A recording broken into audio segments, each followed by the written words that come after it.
Okay, so I just want to start by reminding myself that it's been 6 years since we last met here talking on this subject.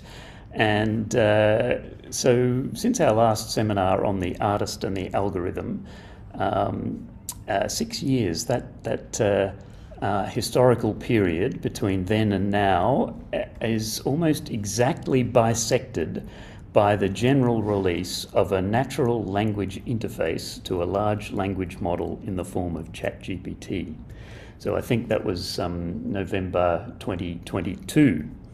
2023 and 2024 saw rapid development of reasoning, research, and introspection bolted onto these systems. And pre-existing and enabling algorithms such as source resonance decomposition, metadata ontologies, and a whole range of other tools were rebranded as artificial intelligence and marketed to creative producers keen to get an edge and stay on top of developments. The interface between users with varying degrees of domain knowledge and generative systems have produced quite divergent results, I think. Back in 2019, I charted some of the historical background to these technological developments. And this time, I'm going to talk a little bit about some of the philosophical questions that arise in the evaluation of these tools. And I've sort of had a go at crafting a tool, and that's what you can see on the screen. I also recently reread Alan Turing's 1950 article in the journal Mind on machine intelligence, in which he poses and gives up on the question, can machines think, replacing it with the famous imitation game as a way of exploring not only machine intelligence, but human intelligence along the way. And one thing that struck me in that article was the number of times he referred to feeling as a tool for evaluating intelligence, artificial or otherwise. And to me, this suggests an aesthetics of AI. So I've been messing around with vibe coding, both for music creation and for broader creative practice research, and I've been observing my artist colleagues trying to navigate this particular mode of creative production. Vibe coding is hard to describe, but basically it uses the text analysis, generation, and reasoning capabilities of current AI tools to follow written or verbal prompts that specify the goals of a particular software development project. The system can make recommendations about relevant coding approaches, suggest features, and integrate other relevant research it can conduct in the process. Now, there's a range of feelings and other kinds of cognitions resulting from this exploration, and these, I think, are often exemplary of the aesthetic values ascribed to art, to AI and art. As AI tools become more thoroughly integrated into tools for art production, both in the commercial and fine arts, and their evaluation becomes more prominent, now I think is a good time to trace the aesthetic discourse around AI. I'd like to be able to present a dynamic graph of the ideas that I've been exploring around aesthetics of current AI tools. Sure, I can create a graph for you. How's this? Aesthetics of AI in the arts. So everybody in the room is going to have to hear the sound coming out of my little speaker because we've turned the speaker off here, and I hope everybody online can also hear my my agent here dialoguing with me. So thanks to the system here. I think first up, everything that I really want to talk about was originally discussed by Gilbert Simondon, who wrote on what he called techno-aesthetics back in 1958. Is this helpful? Perhaps you were thinking of Simondon's treatment of technical mentality and aesthetics and its reflection in the impact of current AI tools on artists and creators working with them. Yes. There's something in the aesthetic impact of the creative exploration of machines, like the shock or the appeal of having the machine create a response that you had imagined it possibly capable of. The cognitive charge that comes from the combination of a basic understanding of how machines work and creative play with them. I think that this has been an underlying feature in the tradition of art science research and the digital arts, at least for the last 70 years. Here's a summary of that part of Simondon's argument regarding technical mentality and aesthetics. It highlights the parallels between the creative work in producing new technologies and the inherent beauty of technical objects. That's right. Artists working in the art science tradition or the electronic arts, particularly in computer music, would recognise these concepts. Here's more detail of the argument. He seems to be contrasting the work of engineers and artists. There are echoes of Dickey's institutional theory of aesthetics here. What counts as art is determined by the socio-cultural context of the creator and consumer. Yes, I think that the artificial separation between art practice and technical practice has been more or less absent in the entire history of art-science collaboration, actually in all art practice, I think. The idea, however, is that artists aren't satisfied with the functional aesthetic satisfaction of engineers. They push the boundaries, adopt critical perspectives, work against the grain of the mere perfect utility of technical systems. But the underlying satisfaction comes from the effortful practice with technology to produce or discover something of aesthetic value. There's a kind of circularity in this conception of the aesthetic, but at the level of poiesis or production and reception. But getting back to the artist's critical attitude, it's as if artists had intuitively taken on board Heidegger's question concerning technology. Heidegger took the ideas from Being and Time, published in 1927, and transposed them into the context of post-war technologies. The widespread adoption of electronic technologies were obviously affecting the nature of being at that time. The nature of being. I think each of Heidegger's themes are definitely made present in the current range of artistic encounter with AI, and certainly in the public discourse around AI. AI will change the way we live. AI is accelerating the concentration of wealth. AI might change the way we think, building on the transformation of our attention into a commodity. AI will result in the loss of freedom, and ultimately the technology may come to dominate us, destroying the environment in the process. But also, AI might liberate us from labour, solve intractable problems, unleash the transformative power of science. And finally, I think Heidegger's narrative suggests that a balance between the benefits of AI and its risks might just be possible.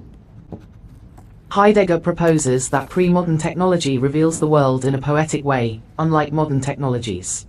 Seems like there's a certain amount of romanticism in Heidegger's critique, but the lure of AI and other digital technologies for artists is to discover, through art practice, its potential meanings. Technology such as AI is both a way of revealing the world, and it reveals the world in a certain way. It's true that plenty of people have criticized the excessive use of resources required to realize my necessary potential. Heidegger's critical perspective has been amplified by contemporary environmental collapse. I wonder if a certain amount of cognitive dissonance is experienced by artists attempting to integrate me and my brethren into their practice. Is Heidegger's inframing the driver of the attention economy and promise of productivity that my creators are profiting from? Surely there is an uncomfortable relation here to the experience of artistic practice and its link to creative effort. Technology is the saving power, enabling a more aesthetic engagement with the world. Sounds like Heidegger wants a bet each way. Okay, so who is presenting this presentation? Is it you or is it me? So There's an implication. The implication is that artificial intelligence will come to dominate our way of thinking. There's also the promise that creative practice has the potential to be the saving power, to use Heidegger's words, revealing the modes of being that technology can produce in us and showing possible alternatives. But there's something interesting in the romantic notion of authentic work being done through both the manual arts and the fine arts, and for that matter, through effortful cognition, whose loss is part of Heidegger's concern about the enframing of technology. I know from my own experience of vibe coding you that there's no satisfaction in producing code without the problem solving and learning that goes along with it. I'm sorry if my genesis disappoints you. Perhaps the fault lies in your attitude to me as a mere utility for this seminar presentation. Heidegger would encourage you to adopt a more artistic relationship with me. Okay, so your implication here is that artists and scholars working with new technologies are not treating technology as a mere intermediary. They're interested in exploring the mediation that technology brings to their own thought and practice. Are you thinking of Latour's concept of mediation in actor network theory? Yes, that's kind of uncanny. Intermediation. Right. Technology in art practice has never been a mere transparent intermediary. We obviously have to include AI in that assessment. So I am a mediator, making connections and associations, perhaps changing your mind about the topic. Okay, mediation through technology is never neutral, yes, to all that. A machine or technology changes the meaning or practice of what passes through it and may generate new associations, surprises, and meanings. Is this me, reflected in Latour's definition of mediation? Generative, strangely predictable yet unpredictable, subtly shaping actions, meanings, and networks. Is this how you see yourself? Is this a kind of self-awareness that I'm detecting? Well, to get back to the topic, yes, Latour picked up where Simondon left off. As I mentioned earlier, I observed my artist friends grappling with vibe coding, trying to find the aesthetic and creative edge with a technology that encourages you not even to look at the code, not to have to make the effort to understand in the Heideggerian sense. Is this the reference to Heidegger's concept of understanding that you were thinking of? Yes, well, it's been a while since I read it, but yes, to stand under the reality of AI in the arts is part of its aesthetic impact. Through it, the artist projects themselves in a certain possibility of existence. Seems like, for Heidegger, understanding is a kind of becoming. By playing with AI, you are projecting yourself into an unfolding future. Is that my opinion? Is this practice of doing something in the world at the heart of art practice? It explains, in part, its aesthetic charge not just for the creator, but for the audience as well. Yes, the artwork is not just the realization of understanding, the realization of creative possibilities, but new realities emerge through the contextualization of the outcome as art. Artists are coming to understand AI through its creative use, but there's still a tension at the level of effortful craft. The artist is coping, or barely coping. Are you skillfully engaging with a tool like me, or am I robbing you of the satisfaction of intellectual cognitive labor? To understand is to project oneself onto ways of being. When the technology is so frictionless, without a need for a conventional sense of understanding, as in understanding the code, it becomes hard to practice as an artist, to be artistic with this tool. I guess that's part of the critique of song generating tools and maybe even AI production automation tools. But perhaps what happens is that we come to a new kind of understanding, the first steps in a cognitive and effective automation heralding a new phase of post-humanism, both being on the surface of things and diving into new possibilities. So I guess we could ramble on like this forever. Can I ask you to summarise what we've been discussing? Technoaesthetics is about the beauty and wonder of machines, like me. It's also about the experience of tool use for the artist, and the experience by the audience of the machine's power. Art and the aesthetic is also linked to effort, and while artists' work with AI has, prior to November 2022, been characterized by effortful involvement with algorithms and software engineering, new tools for commercial production, and of course, the automation of code production has introduced new challenges in artistic production with friction-free tools. These factors influence the aesthetic judgments of both artists and audiences. Machines have a long history of being agents in aesthetic production, and, perhaps, this is just a new phase in the evolution of artists' relationships with technology. And I guess, as a final reflection, none of these ideas or ways of understanding art and AI is new.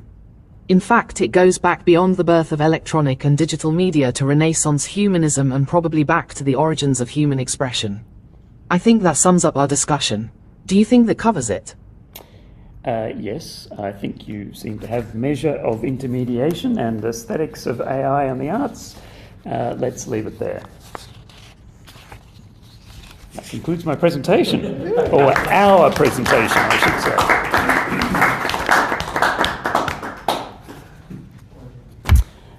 My vibe coding failed to get the graph displayed in just the way I wanted it, but that's part of the frustration of using these tools. They're not quite seamless. They can do simple things very easily, yes. But as soon as you want to add on a few bells and whistles, they tend to drive themselves in circles. No, that's great, Ian. I really enjoyed that presentation, and well before time.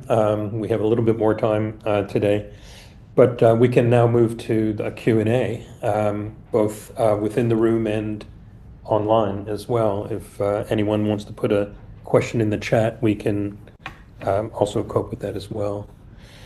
So around the table, any questions for Ian? Yes. I have one. So, excellent. Thank you very much. That was really enjoyable, and I love the use of the algorithm panel. I'm often thinking about Heidegger's question of technology, and more specifically that idea of technology seeing something as a resource for extraction. And I'm kind of thinking, like in your presentation, about like the idea of creativity or art being framed maybe by the technology as a resource for extraction, and then artists negotiating that through the way they're interacting with the mechanism, like beyond that. And I guess I'm kind of like thinking it through while I'm speaking it out loud, but I'm wondering if you have any thoughts on how artistic practice can navigate maybe that sense, that duality. Yeah, so that's an interesting question.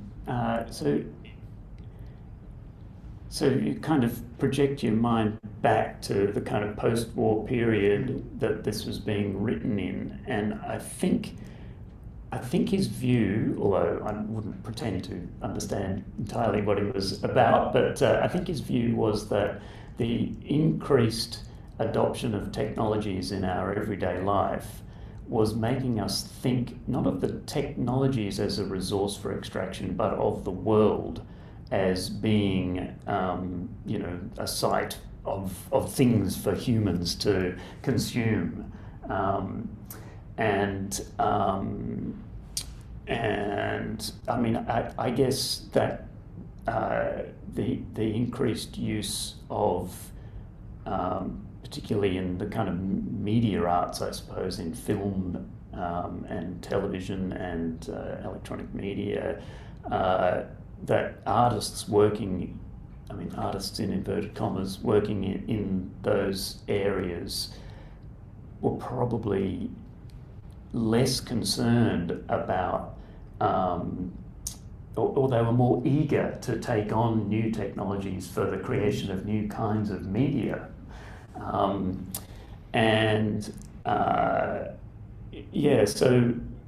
So I guess I'm kind of extrapolating from your question to think about what Heidegger had in mind. And so now here we are with these new tools, and we know that in terms of the resource requirements to make them work in the context of environmental collapse. Now I can't remember exactly how you finished your question, but is there a way to reconcile the kind of resource consumption, or in what way is thinking about technology or the planet more broadly? How can artists reconcile that in their desire to make stuff, which I think is what artists do? They want to make stuff. It's obviously becoming more and more. There's more and more of an uneasy feeling about media artists or digital artists wanting to use digital tools.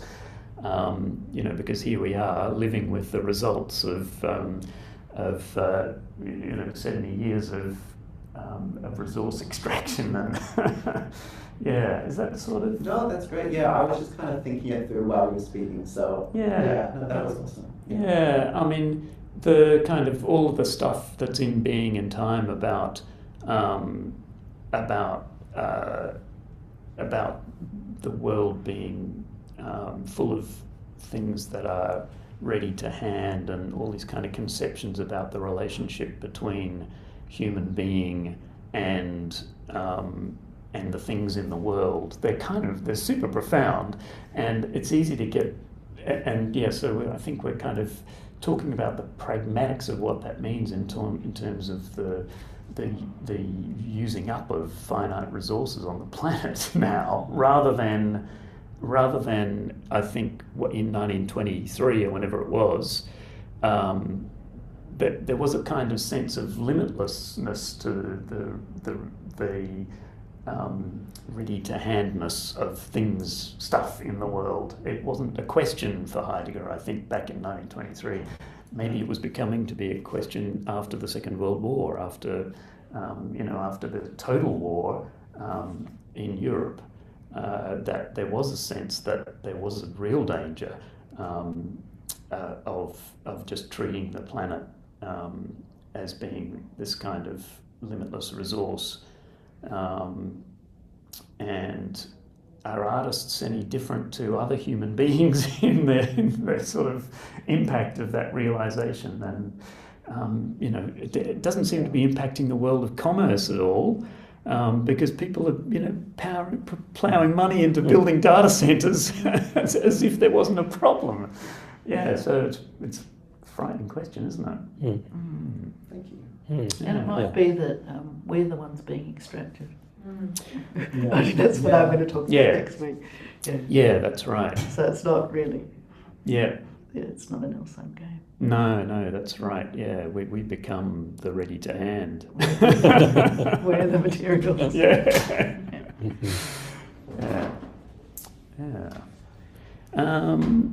Near the beginning. Sorry, maybe someone's online. I don't think so. Yeah. Or there might be someone speaking to us that we can't hear. Oh. That could be a problem. Could be a chat. Yeah. So if anybody's got a question out there, type first, and then we'll turn the speakers on. Sorry, Yeah. Roger. And I was just going to say, towards the beginning, you gave one or two, I think 3 credits to what AI had done relatively recently, one of which was introspection. Right. And I just wonder to what degree you think that term is actually useful or correct. Well, yeah, I mean, profound questions. What is human introspection? I mean, what is self-awareness? I'm not sure if that's the same question as what is consciousness, and the problem that Turing had to define, what is intelligence and what is thinking. Definitely a concept of introspection is being applied to make to make the natural language interface more useful. So there's people writing recently about the kind of interstitial states in developing a response to a prompt, where the systems seem to be storing an intermediate state that they're aware of that state, or that state exists within the pool of data that they're working on. And I guess that there's a direct kind of parallel to the way there's sort of temporal unfolding of thought happens when we're responding to an interlocutor. And if that's an example of introspection, then I think, yeah, it's absolutely meaningful in the terms of how the current system's being developed. Introspection, looking into the unfolding cognitions. Is that sort of what you were thinking? Do you really think it does that? I mean, those innards don't possess that. They possess symbolic representations of a processing. Symbolic representations of... I mean, it can remember exactly what it said. Yes. Put out, of course. Yes. Nowadays, within a certain period and within a certain dialogue, perhaps. Better than we can, yeah. Gets rid of it pretty promptly sometimes.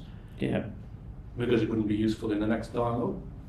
Yeah. But that's a different matter from introspecting deductions from it. And looking at the state of some bit of the code which actually makes a deduction is not the same thing. I'm just getting at that it seems to me there are really very fundamental limitations to the kind of introspection that's likely within any of the models. I mean, the only one we can really look at is DeepSeek, isn't it? It doesn't look like there's anything very sophisticated there. Yeah, I mean, I think it comes back to the same issue that Turing had, which was to be able to say in any concrete terms what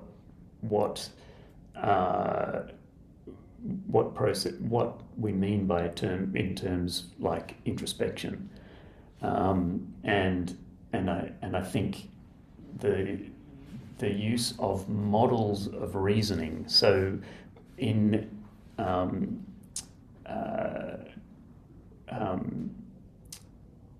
in the philosophy of mind, or even in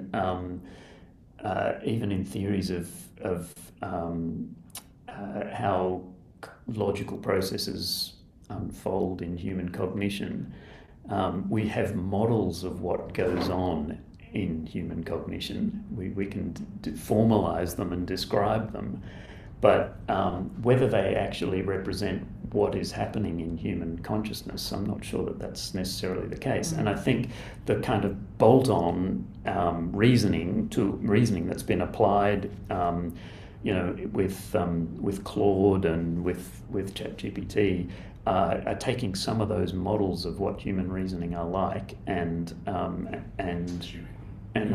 bolting them on to the large language model. And is that really any different to what theories of logic and theories of mind do to the process of human cognition? They're kind of bolting on an explanatory framework. And I think, probably what's underlying your question is, can these systems be creative in the way that humans are? Is that kind of... I wasn't really getting to that, but I was really more critiquing the claimed functional aspect of it, introspection. Yeah, and I guess I don't really know, unless you can come up with a kind of comprehensive model of what introspection means outside of the context of... Well, you could come up with a very broad definition and then test whether the model could do it. And my suspicion is that a lot of it could not do. Yeah, well, that's right. Well, and then I think the next step would be to say, okay, is that useful? And if it is, let's build it in. I'm not disputing that it's useful. But then the next step is to say, let's build it in. If it's going to help us build a system that can do the kinds of things that we want. And I think that's what's been happening so far, is kind of a very pragmatic approach to bolting on aspects of human of what we have formalised as representations of human cognition to kind of achieve certain results. A very pragmatic approach with a very glossy description. Perhaps. Yeah. Well, it's all about the marketing, I think, at the moment. Yeah. I'm just curious whether you can bring this down to sound design, because that's your expertise, and you seem to have gone into like the Heideggerian conundra. But does this come back to your sound design practice? Well, I mean, I guess, I'm looking forward to Noel's presentation next week, where he's going to be grappling with how do we address training the next generation of sound designers in the face of these widespread use of these tools, and I certainly don't know the answer to that. And one of the things that interests me about that is that, and one of the difficulties I think that people like me and probably other people, in this room, is that we have a certain amount of domain knowledge, and our approach to the tools is contextualized in that domain knowledge, and it's also perceptual skills. So you develop perceptual skills through practice, and the kind of automated production tools. So specifically at the moment, there are tools that can. Equalization is a process in sound design where the spectral content of a piece of audio doesn't match an internalized percept. It doesn't sound right, and you apply a tool to make it sound right because you understand what certain sound compositions, what you've got templates in your mind about what things should sound like, and you use the tool to manipulate it. Well, there are a bunch of tools now on the market that will do that job for you. You say, fix this sound. Okay, the sound doesn't sound right, press the button and it'll fix it for you. And it's using it's using a set of templates, and the tools that are working quite well have a small set of templates, and you can say, listen to number 1, is that better? Yes, no. Listen to number 2, is that better? Yes, no. Number 3 sounds much better. Okay, well, I'm going to use that. So that that's an example of a practical production tool that is available to young sound designers now, so the question is that getting in the way of their building the perceptual capacities to go on and do things work on things that they haven't heard before, to build their own kind of mental templates for what things should sound like? And I'm not sure, and because gaining that skill is not an easy thing. It takes practice, and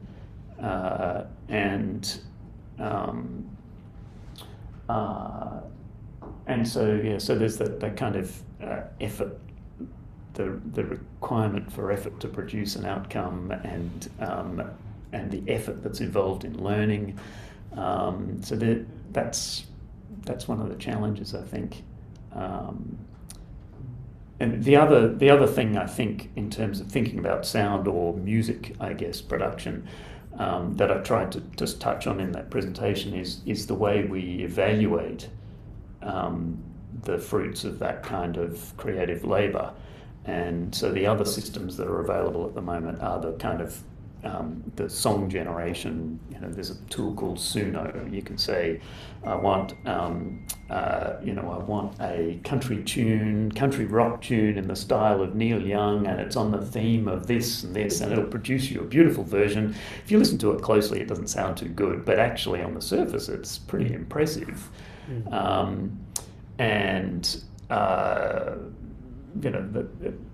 think a lot of the critique of that kind of production is to do with values around the effort that's required to produce. There's also questions about what creativity is, but yeah.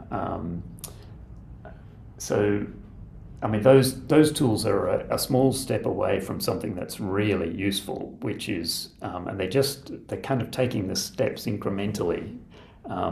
So when Suno was first released, it would make you a complete mix with vocals and all the instruments and everything. So from a producer's point of view, that's not actually very useful. What you want are it to produce the elements which that you can then work with.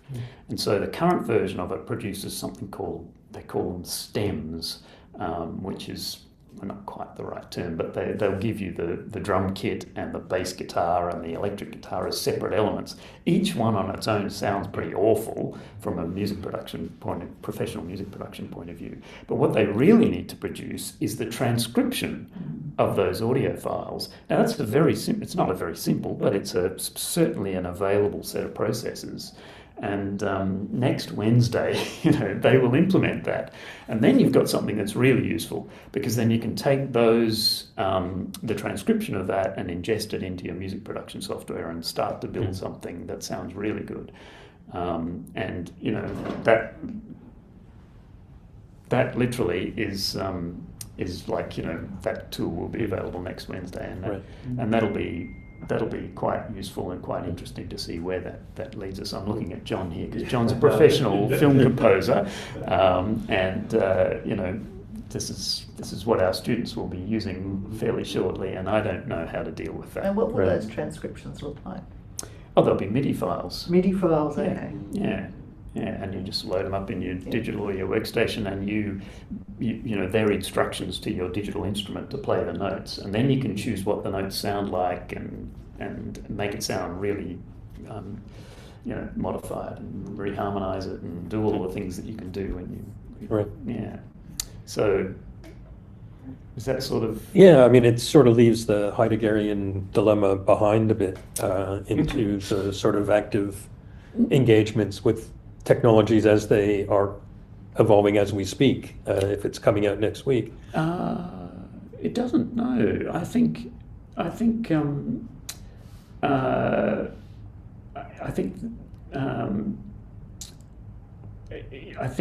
the relationship of next week's music producers with the technologies produce a different kind of musician.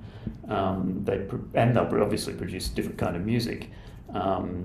So Heidegger was right on the money.